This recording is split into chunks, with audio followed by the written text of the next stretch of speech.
We find dreams all over the Bible. We see records of it in the life of Joseph. We see records of it in the life of Daniel that we're going to talk about today. And we see it even in the New Testament with Joseph, Jesus' stepfather. And we see that all through the scriptures, God uses dreams to guide people. Now, we as Christians look at dreams and we begin to think that dreams would tell us what to do and how to do it and even hold our fortunes. But we got to be careful because we have the scriptures that in the Old Testament and even the New Testament, they didn't have the complete scriptures. They didn't have the complete guide from God. But today we're going to be talking specifically about a dream that was dangerous. The title of today's discussion is The Danger of a Dream. And we're going to talk about that today in the life of Daniel when we come right back.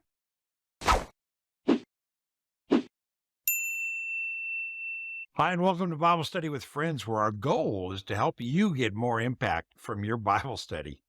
I'm here with my friend Kyle Grinstead, and Kyle and I are going to continue our study in the book of Daniel. We're just into the second chapter. And today we're going to see how God works with dreams for his glory. And sometimes it can be a dangerous game we play with dreams. And we'll look into that today as we get going. How you doing? Doing great. I'm ready to get into this and be blessed. Now, the book of Daniel is not really meant to be a biography of Daniel. It's really meant to be a series of events that show the superiority of God's power over the power of human kings. So it's not necessarily a list of events in Daniel's lives, although that is what it ends up being. The intent was to start to show the power and the sovereignty of God over the events of man. And this is one of my favorite chapters. In fact, think about the book of Daniel. What events jump out at you? What's the first things that come to your mind? Probably the lion's den.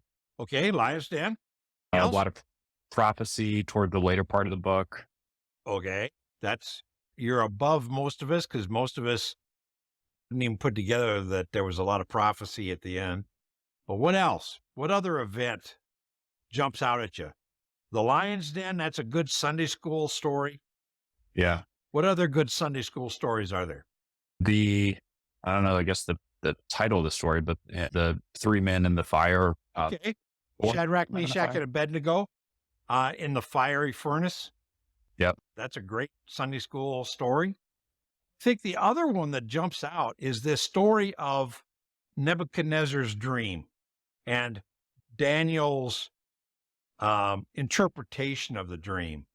That kind of sets up the story for some future events, and it has repercussions that echo all the way into the New Testament, and we'll see that as we go through this chapter 2. Are you ready? I'm ready. Let's get into this. I want you to read for us the first 3 verses. That'll get us started. Now, in the second year of the reign of Nebuchadnezzar had dreams, and his spirit was troubled, and his sleep left him. Then the king gave orders to call in the magicians, the conjurers, the sorcerers, and the Chaldeans. So they came in and stood before the king. The king said to them, I had a dream, and my spirit is anxious to understand the dream. Now, one thing we see is in the progress of Daniel's life in Babylon. When does this happen? Pretty early on, right? So it's at least 3 years out because he's done his training period. It's 3 years, right? Wait a minute. What does the first verse say? In the second year of his reign. Okay, so Nebuchadnezzar had just become king when he captured Jerusalem. And Daniel and the youth are put into a 3-year college program. Remember that from last week? Yeah. So he is not out of college yet. Oh, interesting. Okay.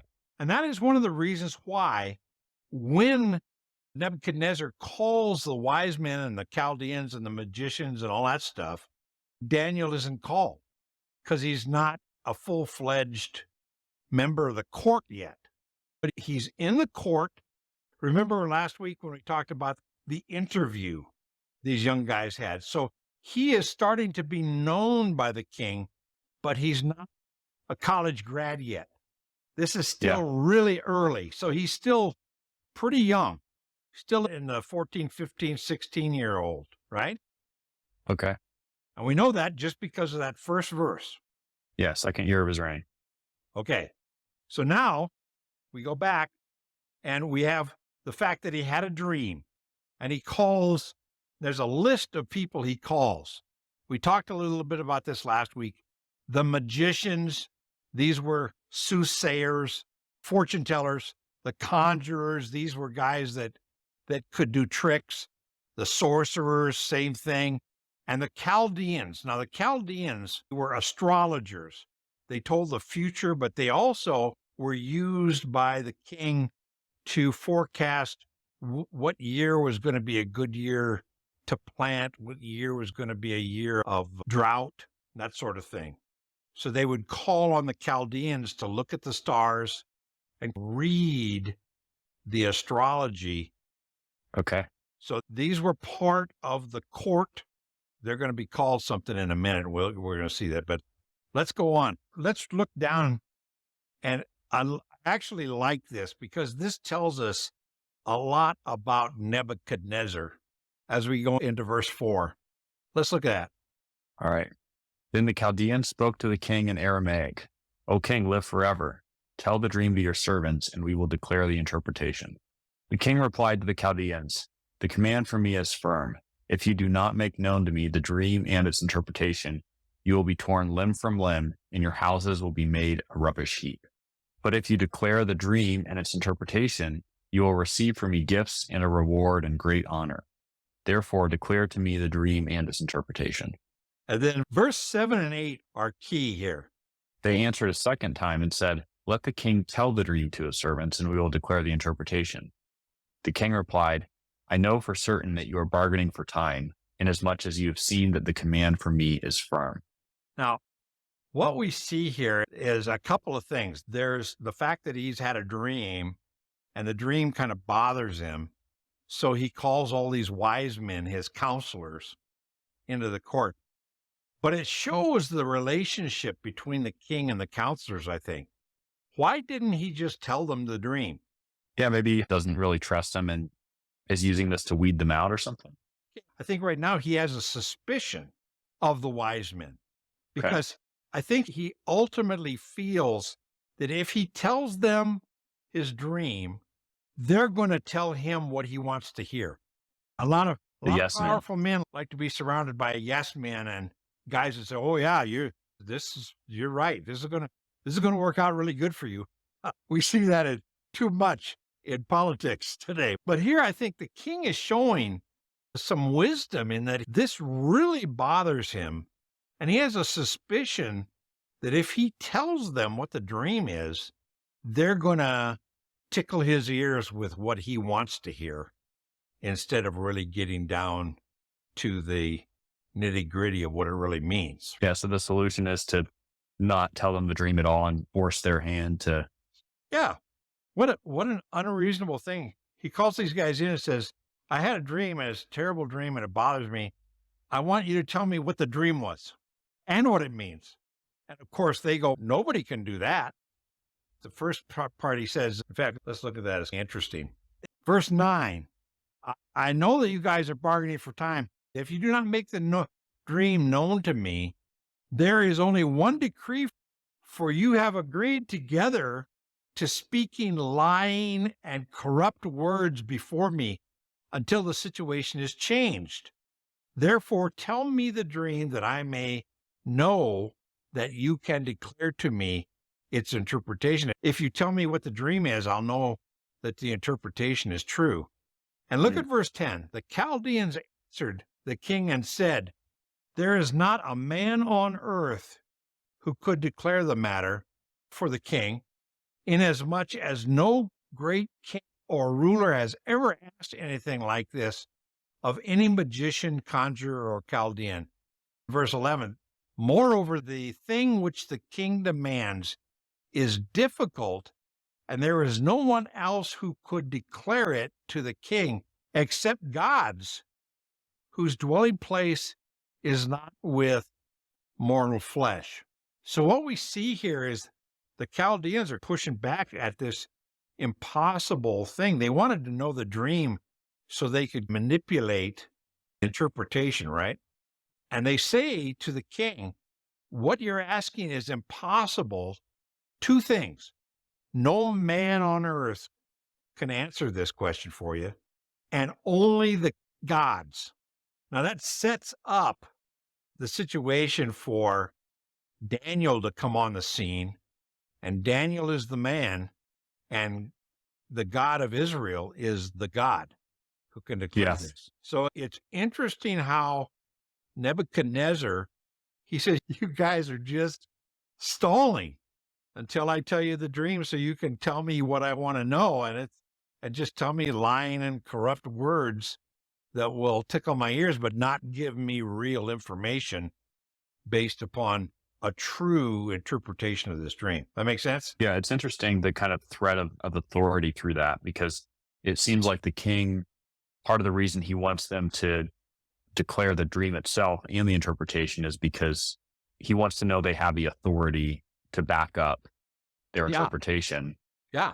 And their kind of response is, hey, they don't directly say it, but there's this insinuation that only the gods have the authority or understanding to even they don't use the word authority, but say, hey, only the gods can do what you're asking. And there's no man on earth who could do it. Now that sets up, because you and I know the man and we know the God. So it's setting up this situation for Daniel. Now we go on, and there's some other interesting things here that we see. What did the king say was going to be the punishment to them if they couldn't do this? You're going to die, and also your families. That's this idea of your houses where your family lives. It's going to be annihilated.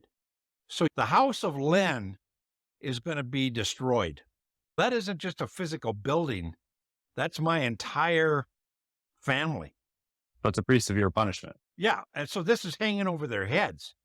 And they're going, gulp, nobody can do this.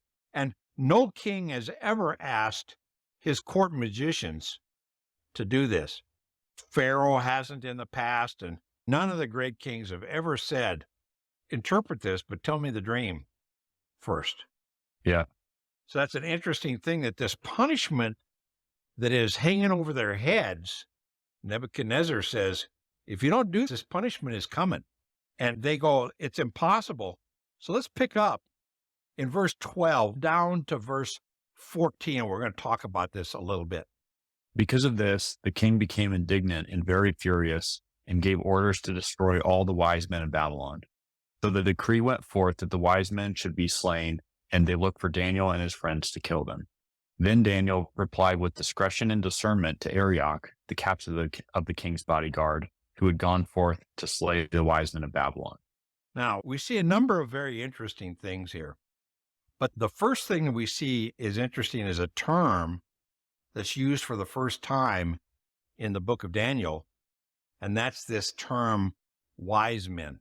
Now, last chapter, it talked about the magicians, the soothsayers, the conjurers, and the Chaldeans. But here, it's all lumped into a term for the first time, and that's a term that should be familiar to us as Christians, this term of wise men. And in this chapter, we see the beginning, the very beginning of the Christmas story that we see fulfilled in the book of Matthew and the book of Luke in the New Testament of the coming of Christ. Because we have this term that shows up later in this term, wise men. Now, so he lumps all these advisors together into this term, wise men. And then he says, I'm mad at you guys, so I'm going to put out a death warrant for, and look at the little term here in verse 12, he became furious and gave orders to destroy what? All the All the wise wise men. men of Babylon. He said, these guys are worthless. I'm not going to do that. And he sent out, and look at verse 13. We're going to discuss 13 for a second here. So the decree went forth that the wise men should be slain, and they looked for Daniel and his friends to kill them. Why Daniel and his Shadrach and Meshach and Abednego? Why, when the death sentence was for the wise men of Babylon, why did they look for Daniel and his three friends to kill them? Because they're in the training school for wise men. Is that? Well, okay, but they hadn't even graduated yet. So that alone isn't the idea. Turn to Genesis chapter 11, verse 31. This is a very interesting little detail. All right. And Terah took his son Abram, his grandson Lot, son of Haran, and his daughter-in-law Sarai, the wife of Abram. And they set out from Ur of the Chaldeans for the land of Canaan. But when they arrived in Haran, they settled there. Okay, now, this is the story of Abram, and his nephew Lot. And where is Abraham from? Ur. And where is Ur? It's the land of the Chaldeans. Right. It's Ur of the Chaldees. And it's Ur of the Chaldeans. So Abraham was born a Chaldean. And all the descendants of Abraham would be Chaldeans. So it would be like us. We come to America and say, okay, I'm Irish, but I'm an American citizen. I belong to America as my country, but I have roots as an Irishman. See what I'm saying? Or my wife was Chinese and she was born in America. But if you put her in a group, they would say, oh, she's Asian, okay, because of where her roots. So one of the reasons why this death sentence for all the Chaldeans and all the wise men included Daniel and his three friends were because they were, by heritage, Chaldeans. Interesting. So some of the other ones is more job title, but for Chaldeans, they're actually looking for, hey, this is a nationality. This is a heritage. Yeah. Yeah. So it's interesting here that the first thing, okay, there's a death sentence for all the Chaldeans. That includes these guys because they are, although they're Jews, they are descendants of a Chaldean, Abraham. Yeah. Okay. Yeah. So it's interesting here that this death sentence would include these four kids. Yeah. Yeah. Surprising at face value, but yeah, and because if you think about it for a second, say, wait a minute, they hadn't graduated from college yet. These guys were not part of the wise men yet. They may have been being trained to be, but why all of a sudden this automatic? It says, so, like very naturally, they looked for Daniel and his friends to kill them. Then Daniel replied, and he's replying to the death sentence. He replied with discretion and discernment to Arioch, the captain of the king's bodyguard, who had gone forth to slay the wise men. There was that term again, the wise men of Babylon. So we see again a description of some of the attributes of Daniel that made him valuable to the king. Remember, we talked about that last week, that he picked the kind of the cream of the crop. Daniel, just like he did with the food in chapter 1, he doesn't come with saying, hey, wait a minute, why are you including me in this deal? We didn't do anything. No, he comes with discretion and discernment, and he comes to the bodyguard. When we get into details like this, I'm really blessed by the details that we can really think deeply about. And we see here this great story where he says to Arioch in verse 15, the king's commander, for what reason is the decree from the king so urgent? So why all of a sudden is there this death sentence? And then Arioch informed Daniel about the matter. So Daniel went in and requested of the king that he would give him time in order that he might declare the interpretation to the king. So basically, Daniel comes with a petition and says, can you give me a little time to obey the king's command of the dream and the interpretation? Yeah. Now, why does he need time? I guess because he's not the one who's just coming up with it. He has to rely on God for it. So he uses that. He needs the time to seek the Lord. Okay. And he's going to seek the Lord, and he and his friends are going to pray. He needs time to pray about this. And then he needs time to sleep, because he's going to have to find out a dream and the interpretation of a dream. So his go-to thing is, I'm going to pray and sleep. So he asks very graciously for a little time. Let's look at these verses, because that really shows the pattern in Daniel's life that later will even get him into trouble. It says, verse 16, Daniel went in and requested of the king that he would give him time in order that he might declare the interpretation to the king. Then Daniel went to his house and informed his friends, Hananiah, Mishael, and Azariah, about the matter, so that they might request compassion from the God of heaven concerning this mystery, so that Daniel and his friends would not be destroyed with the rest. And that's his, again, being included. They wouldn't be destroyed with the rest of the wise men of Babylon. Then the mystery was revealed to Daniel in a night vision. Then Daniel blessed the God of heaven, and he prays. Now, let's look at this prayer. Read from verse 20 down to verse 23. This is Daniel's prayer after he receives the answering dream, the answer to his prayers, really. Go ahead and read those. Daniel said, "Let the name of God be blessed forever and ever, for wisdom and power belong to him. It is he who changes the times and the epochs. He removes kings and establishes kings. He gives wisdom to wise men and knowledge to men of understanding. It is he who reveals the profound and hidden things. He knows what is in the darkness, and the light dwells with him. To you, O God of my fathers, I give thanks and praise, for you have given me wisdom and power. Even now you have made known to me what we requested of you, for you have made known to us the king's matter."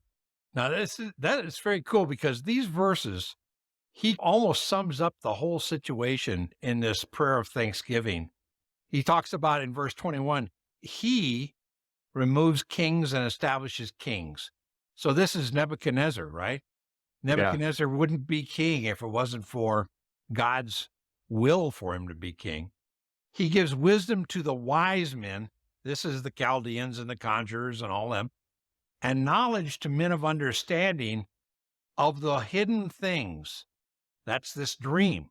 And God is going to shed light on this dream with wisdom and power. And I love that where it talks about God is given light. That goes all the way into the New Testament, where in 1 John, for example, it talks about that God is light. And if we dwell in the light, we will have fellowship with God, because God is light. And I just think that this is a prayer of giving God glory. Now, one thing we could discuss here, what is the focus of that prayer? What's the pronouns that he uses through that whole prayer? He, referring to God. So the whole focus is, oh, thank you that you gave me the wisdom so that I could do the interpretation and I could save the lives of, you see what I'm saying? His whole focus is on God and who God is, what God can do, and what he has done in this specific situation with giving him understanding. And I think that's a key for us, that so often our prayers can get an I focus. God, this is what I need, and this is what I need you to do for me, and this is what I would like. And it, as my dad would say, we become gimme pigs. Gimme this, instead of giving the Lord all the glory and trusting in him. Yeah, it's interesting because, like you said, he summarizes the kind of the whole situation while still retaining the God focus. Because it seems like there could be a tendency to, if you're praying a very almost narrative, practical prayer of thanks to the Lord, it could become self-focused because Yes. you're introspecting but yet he still makes the focus about God, which is a Right. cool pattern to see. Now, very quickly, I'm going to go to verse 24 to 28. Therefore, Daniel went into Arioch, who the king had appointed to destroy the wise men of Babylon. He went and spoke to him as follows: Do not destroy the wise men of Babylon. Take me into the king's presence, and I will declare the interpretation to the king. Then Arioch hurriedly brought Daniel into the king's presence and spoke to him as follows: Found a man. I remember that. The Chaldeans said, there's no man can do this. And he says, I have found a man among the exiles from Judah who can make the interpretation known to the king. And the king said to Daniel, whose name was Belshazzar, are able to make known to me the dream which I have seen and its interpretation? Daniel answered before the king and said, As for the mystery about which the king has inquired, neither wise men, conjurers, magicians, diviners are able to declare it to the king. However, there is a God in heaven who reveals mysteries, and he has made known to King Nebuchadnezzar what will take place in the latter days. This was your dream and the vision that your mind. We're going to stop there and pick up, but it's interesting that Daniel here is taking no credit. He's basically agreeing. He says, no man could do this, and I'm a man. However, there is a God, and that goes to the other half of what the Chaldeans had said. No man on earth can do this, but only the gods in heaven.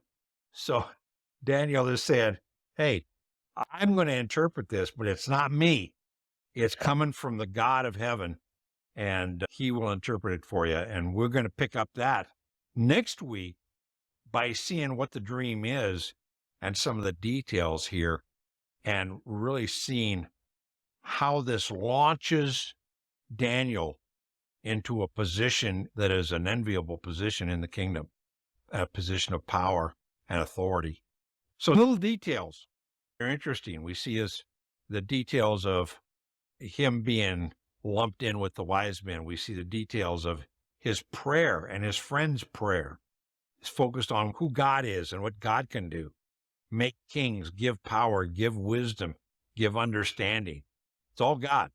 Yeah, it's great. Yeah, love it. Love the irony too, that the wise men are portrayed as, in some ways, not actually that wise, obviously, in comparison to Daniel and God's helping him. But it's the irony that they actually hit the nail on the head when they say, no man can do this, only the gods can. So really their wisdom was just in stating things as they were. And Daniel says, however, there is a God in heaven who can do that. And we'll see that come to fruition next week. But watch the details. The details in these books are tremendous. I want to make a recommendation to you of another situation where a dream played a big part, and that is in the life of Joseph. The title of today's recommended video is Joseph, God Meant It for Good. Out of the book of Genesis. Think you'll enjoy it and be a blessing. We're going to continue our study in the book of Daniel next week. And until then, God bless you.